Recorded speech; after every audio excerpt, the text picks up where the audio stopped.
Hey, so we just got back from a trip to Baltimore, me and my two youngest kids. Whew, it was such a fun experience.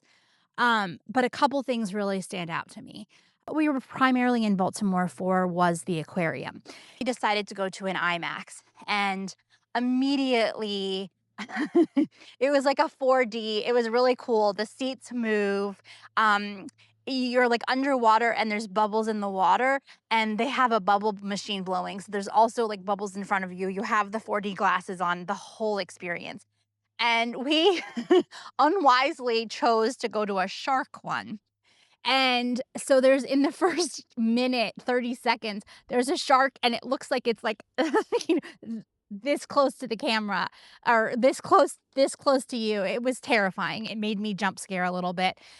And that was just way too much for my daughter, especially with the moving seats and all of the other things. She's definitely neurodivergent, and I think it was just way too much input for her. So we ended up leaving. And, this is something we paid for. Her brother really wanted to stay. He was disappointed. I was disappointed. There was no one else to stay with her brother, and he was too scared to do it alone. So it was a different, disappointing situation. And I think at a different point in my parenting journey, it would have been a way bigger deal. I would have been really upset about the lost money. I would have been upset about letting the other kid down. I would have had shoulds about that she should be able to handle it, that there were littler kids in there that could handle it, on and on and on. I would have had lots of thoughts. But I didn't.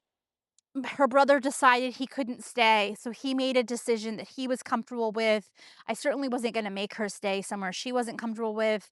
I tried a few remediations so that she could stay. So then fast forward to the next day. We, most of the time we were seeing the fish and interacting, and like we absolutely loved it. Loved it. And so most of it was like, the interactive with the fish and seeing them and all of that. But then the next thing we tried that was not a hit was there was a VR area. And so again, you pay a little bit and you get to sit and you get to have an experience. So we learned we don't definitely didn't want to do the shark one again. We learned. So we did, the rays, like those manta rays, stingrays, and he was so cool. But again, I learned and I didn't do it so that I was there to support her. But I was like, this is gonna be fine. Like it's VR, she can take it off at any time. You sit in like a little egg-shaped cup, a little egg-shaped chair, and you have the VR on and you can look all around. And Brendan, my son, absolutely loved it, and my daughter freaked out once again. A few seconds in, she's like, "I'm done." So, I think we're seeing a theme that these super realistic experiences are just too much for her sensorily. But again, it was another opportunity where I was like, "Wow, I would have handled this really differently a few years ago." And I just moved through it. It just, like, was not a problem. And then, what I was really looking forward to of this whole experience is we paid and we went on a behind the scenes shark tour, and it was so cool. We got to go into the kitchens and we got to, like where they prepare all the foods, and we got to talk to the nutritionist about what they feed the different sharks and how they train them. It's because they're like hand feeding each different shark so that they get just the right nutrition and balance of what they need. And then they're also training them. So if they need veterinary care, that's available. So it's just like this whole like really interesting situation. I love behind the scenes stuff. If I go to a food festival, I want to know what their margins are, how many pounds of food they're selling. I want to know all the organization. I love behind the scenes stuff. So this was so cool. And it was so neat seeing the kitchens and the freezers and the refrigerators and all the teams and all these really, really, really, really smart people who are so invested in these animals and have really gotten connections with them. Amazing. So we went to the kitchens and we went all on these other behind the scenes parts. And then for anyone who's been to the National Aquarium in Baltimore, um, there's a lot of different tanks, and one of them is like circular, and these big sharks like swim around and you can see them in a 360 kind of sense. And for the employees and for this tour, there's a catwalk. and it goes above open water, and it's like a bridge. It doesn't move at all, but it's kind of like one of those movie, I think of like Indiana Jones over a cavern kind of bridges, like a rope bridge, but it was not at all. It was metal and it was very substantial and it didn't move, but it was that kind of feeling like if you wanted to, you could jump into that tank. If you wanted to, you could drop your phone or your baby. I mean, you couldn't have babies on this tour, but like the sharks were right there, right there.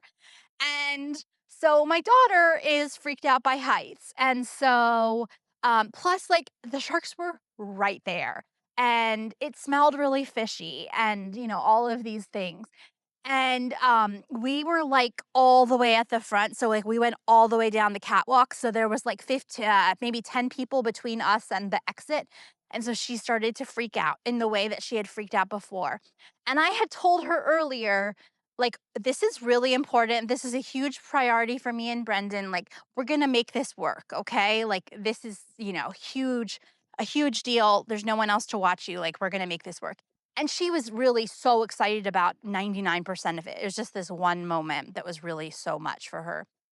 And so, she started to freak out, and we would have had to walk on the catwalk, like, past all these people, which would have been possible, but incredibly disruptive.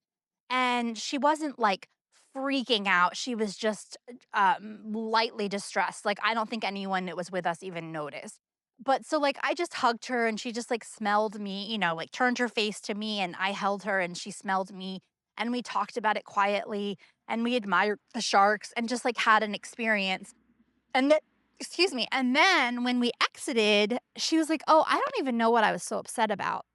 So it was really interesting, these 3 experiences of her feeling a lot of distress and us leaving, when that was necessary, or, her leaving and her brother staying, like 3 different experiences. And then the last one, we did stay because that's what worked for the moment. I could tell that she wasn't losing her mind. She was okay. She was safe. She didn't love the situation, but she could handle it. New scenarios are tricky. So, like, for instance, at our homeschool co op, there's going to be a dance soon. And, none of our kids have ever been to a dance before, and so some of them are hyped, like, they've always looked forward to a dance, that's part of the homeschool experience that they feel like they are missing by not being in public school, all of those kinds of things.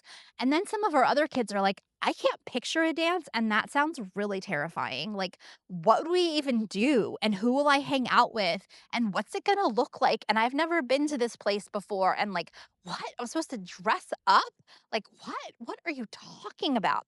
So, I think that's one of those situations where, if you know your kid and you're pretty sure that they're gonna like it, you could just say, like, I know you can't picture this thing, but we're gonna go and we're gonna try it. And, we're gonna see what you like, how you like it, and maybe it might take them a half an hour to get used to it. And that can be okay, especially if you're there to support them. This is not a prescription. This is a not you need to stay half an hour to make sure they can. This is like there are no bad choices. You know your kid and you know your values and what you want and what you can tolerate, because you could go to the dance and 15 minutes in they're ready to go and you just don't have the bandwidth that day to stay calm and present and support them. Leaving might just be the best option for both of you because you don't have it in you to support them through it. But maybe you're having an amazing day and you're feeling expansive and you have reservoirs of capacity and patience. And you're like, nope, I can stand with you here by the fruit punch, for 2 hours if I need to, while you watch everyone, and I'm not gonna make you feel bad about it. It's just gonna be fine. Then that's a whole different experience. That's a whole different experience.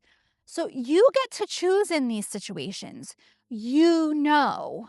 And here's the thing, like, even if you're confused, even if it feels like you don't know, even if you're spinning and there's shoulds and other people's voices and all these other things coming into it, ultimately, I know you actually do know.